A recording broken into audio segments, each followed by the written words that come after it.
السلام علیکم ورحمۃ اللہ وبرکاتہ۔ بسم اللہ الرحمن الرحیم۔ الحمد للہ رب العالمین والصلاة والسلام علی رسول اللہ وعلی آلہ واصحابہ۔ معزز اور محترم ساتھیو، بخاری مسلم کی مشترک روایات کے سلسلے میں تیسری حدیث ہے، باب اول الایمان قول لا الہ الا اللہ۔ سب سے پہلے ایمان وہ کیا ہے؟ وہ ہے لا الہ الا اللہ پڑھنا۔ یہ ایمان میں داخل ہونے کا دروازہ ہے۔ بخاری اور مسلم کی مشترک حدیث ہے، عن سعید بن المسیب عن ابیہ رضی اللہ عنہ قال۔ سعید بن المسیب اپنے باپ سے مسیب سے روایت کرتا ہے، کہتے ہیں لما حضرت ابا طالب الوفات، جب ابو طالب کو موت قریب آ گیا، جاءہ رسول اللہ صلی اللہ علیہ وسلم، ان کے پاس رسول اللہ صلی اللہ علیہ وسلم آئے، فوجد عنده ابا جہل، تو ان کے پاس پایا ابو جہل وعبد اللہ ابن ابی امیہ ابن المغیرہ، اور عبداللہ ابن ابی امیہ ابن المغیرہ، یہ دونوں موجود تھے ابو طالب کے پاس۔ فقال رسول اللہ صلی اللہ علیہ وسلم، تو رسول اللہ صلی اللہ علیہ وسلم نے فرمایا، یا عمی، اے چچا، قل لا الہ الا اللہ، کہو کہ لا الہ الا اللہ، کلمۃ اشہد لک بہا عند اللہ، یہ ایک کلمہ ہے کہ میں آپ کے لیے اللہ تعالیٰ کے پاس گواہی دوں گا۔ فقال ابو جہل وعبداللہ ابن ابی امیہ یا ابا طالب، ابو جہل اور عبداللہ ابن ابی امیہ نے کہا، اے ابو طالب، اترغب عن ملت عبد المطلب، آیا آپ منہ پھیریں گے عبد المطلب کے دین سے؟ فلم یزل رسول اللہ صلی اللہ علیہ وسلم یعرضها علیہ، تو رسول اللہ صلی اللہ علیہ وسلم شروع تھے اور یہ پیش کر رہے تھے یہ کلمہ ابو طالب پر، اور ویعید علیہ، اور پھر بار بار پھر وہ معاد کرتے تھے، بار بار پھر دہراتے تھے کہ یہ کلمہ آپ پڑھ لو۔ ویعید لہ تلک المقالہ حتی قال ابو طالب، یہاں تک کہ ابو طالب نے کہا، آخر ما کلمہم، آخر جو اس نے ان سے بات کی، هو علی ملت عبد المطلب، کہ میں عبد المطلب کے دین پر ہوں، وابا، اور انکار کر دیا، ان یقولا، کہ وہ یہ کہے لا الہ الا اللہ، یہ لا الہ الا اللہ کہنے سے انکار کر دیا۔ فقال رسول اللہ صلی اللہ علیہ وسلم، تو رسول اللہ صلی اللہ علیہ وسلم نے فرمایا، اما واللہ لاستغفرن لک، اگر بات اس طرح ہے تو اللہ کی قسم میں آپ کے لیے دعائے مغفرت کروں گا، ما لم انہ عنہ، یہاں تک کہ میں منع نہ کیا جاؤں، اس سے میں روکا نہ جاؤں۔ فانزل اللہ تعالی، تو اللہ تعالیٰ نے یہ آیت نازل کی، ما کان للنبی والذین آمنوا ان یستغفروا للمشرکین ولو کانوا اولی قربا، پیغمبر کا یہ شان نہیں ہے اور نہ مومنوں کی یہ شان ہے، ایمان والوں کو، نہ پیغمبر کو چاہیے نہ ایمان والوں کو کہ وہ مشرکین کے لیے دعائے مغفرت کریں، ولو کانوا اولی قربا، اگرچہ وہ ان کے رشتہ دار ہوں، من بعد ما تبین لہم، اس کے بعد کہ ان کو واضح ہو گیا، انہم اصحاب الجحیم، کہ یہ لوگ جہنمی ہیں۔ سورۃ التوبہ آیت نمبر 113۔ وانزل اللہ تعالیٰ فی ابی طالب، اور اللہ تعالیٰ نے یہ آیات نازل کی ابو طالب کے بارے میں. فقال لرسول اللہ صلی اللہ علیہ وسلم، تو اللہ نے فرمایا رسول اللہ صلی اللہ علیہ وسلم کو، انک لا تہدی من احببت ولکن اللہ یہدی من یشاء وہو اعلم بالمہتدین.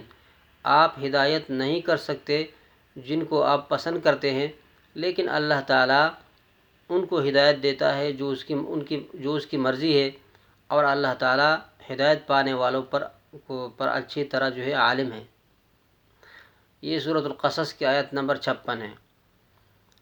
وروا مسلم عن ابی ہریرہ، مسلم کی منفرد روایت ہے ابو ہریرہ رضی اللہ تعالی عنہ سے، انہ صلی اللہ علیہ وسلم قال لعمہ، کہ رسول اللہ صلی اللہ علیہ وسلم نے اپنے چچا کو کہا، قل لا الہ الا اللہ اشہد لک بہا یوم القیامہ، آپ کہو کہ لا الہ الا اللہ، میں آپ کے لیے گواہی دوں گا قیامت کے دن.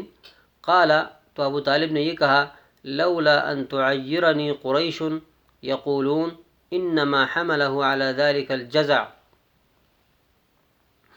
اگر مجھے یہ خوف نہ ہوتا کہ قریش مجھے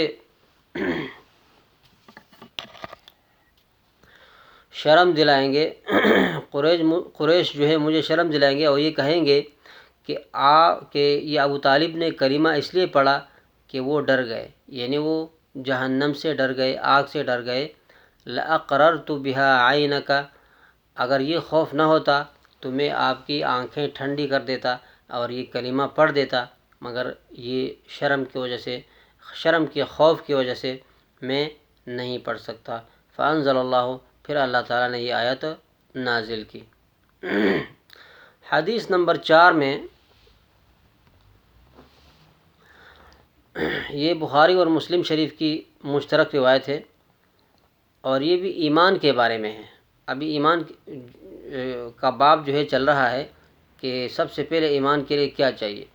عن ابی ہریرہ رضی اللہ عنہ قال لما توفی رسول اللہ صلی اللہ علیہ وسلم واستخلف ابو بکر بعدہ، جب رسول اللہ صلی اللہ علیہ وسلم وفات ہوئے اور اس کے بعد ابو بکر رضی اللہ تعالیٰ عنہ خلیفہ ہوئے، وکفر من کفر من العرب، اور کافر ہو گئے جو کافر ہو گئے عرب میں سے بہت سے لوگ اسلام سے پھر گئے اور مرتد ہو گئے.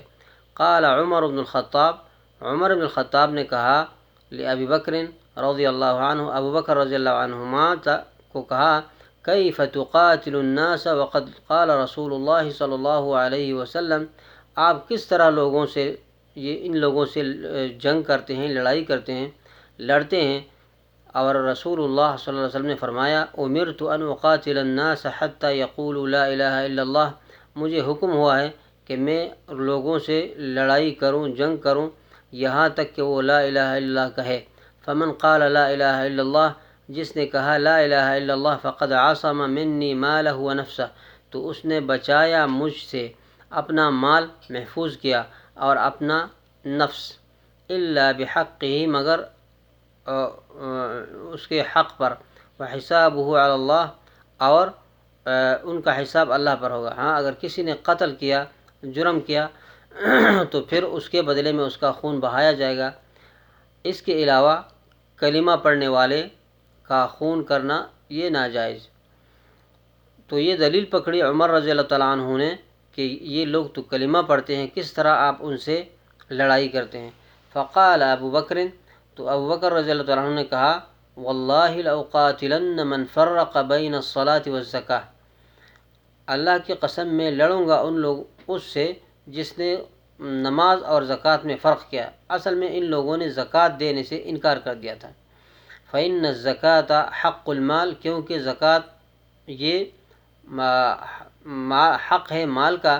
واللہ لو منعونی عقالا كانوا يؤدونه الى رسول اللہ صلی اللہ علیہ وسلم لقاتلتهم على منعه، اللہ کی قسم اگر انہوں نے مجھ سے رسی منع کر دیا، رسی دینے سے انکار کر دیا جو وہ رسول اللہ صلی اللہ علیہ وسلم کو دیتے تھے، لقاتلتهم على منعه، تو اسی پہ میں ان سے بھی لڑوں گا.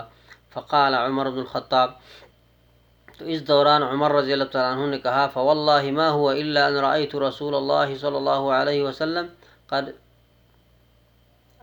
فواللہ ما ہوا الا ان رأیت اللہ قد شرح صدر ابی بکر للقتال، اللہ کی قسم یہ اور کچھ نہیں تھا مگر میں نے دیکھا کہ اللہ تعالیٰ نے ابوبکر رضی اللہ تعالیٰ عنہ کا سینہ یہ لڑائی کے لیے کھول دیا ہے۔ فعرفت انہ الحق، تو مجھے پتہ چلا کہ یہ حق ہے۔ وفی روایت لمسلم، مسلم شریف کی روایت میں یہ زیادہ الفاظ ہے وَيُؤْمِنُوا بِي وَبِمَا جِئْتُ بِهِ، کہ وہ لوگ مجھ پہ ایمان لائیں اور جو میں نے لائے اس پر ایمان لائیں۔ اسی طرح مسلم شریف کی روایت ہے عن جابر رضی اللہ عنہ نحوہ، اسی طرح وفی آخر میں یہ الفاظ ہے ثم قرأ انما انت مذکر لست علیہم بمسیطر، آپ نصیحت کرنے والے ہیں، آپ ان پر کنٹرول کرنے والے نہیں ہیں۔ ان احادیث سے کا جو خلاصہ ہے وہ چند باتیں ان سے یہ معلوم ہوئی۔ سب سے پہلی بات یہ ہے کہ جس کا شرک واضح ہو اس کے لیے دعائے مغفرت کرنا جائز نہیں ہے۔ نمبر 2، اتباع کے بغیر نبی کی محبت اور دفاع یہ فائدہ نہیں دیتا۔ جب تک نبی کی اتباع نہیں کی تو نبی سے محبت کرنا یا دفاع کرنا کوئی فائدہ نہیں دیتا۔ نمبر 3 یہ ہے کہ کسی کو اگر دعوت دینا ہے تو آخر تک کوشش کرنا ہے اور اس کے اوپر جو ہے وہ حق کی دعوت پیش کرنا ہے، پیچھے نہیں ہٹنا ہے۔ نمبر 4 بات یہ ہے کہ اسلام کے جو 5 ارکان ہیں ان میں سے کسی ایک رکن سے انکار کرنا یہ موجب قتال ہے اور ان سے پھر لڑائی کا حق بنتا ہے۔ وما علینا الا البلاغ وصلی اللہم علی نبینا محمد وعلی آلہ وصحبہ وسلم۔